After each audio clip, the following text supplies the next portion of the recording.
আর তার সঙ্গে আমার মাথার উপরে আপনারা জানেন বিগত সরকার 100-র অধিক মামলা দিয়ে গেছে এবং আমার লয়ার এখন পর্যন্ত 107টি মামলা হিসাব আমাকে পাঠিয়েছে, আরো মামলা থাকতে পারে এবং সেই মামলার মধ্যে একটি উদ্ভট এবং বিচিত্র এক মামলায় আমাকে 7 বছর সাজাও শুনিয়েছে এই সরকার।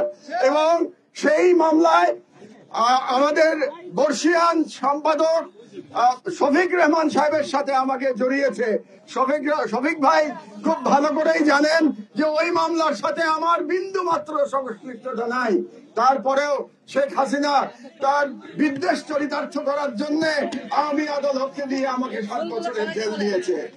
এর বাইরেও আমি শুনতে পেয়েছি আমার নামে গোটা 5 অ্যারেস্ট ওয়ারেন্টও অপেক্ষা করছে।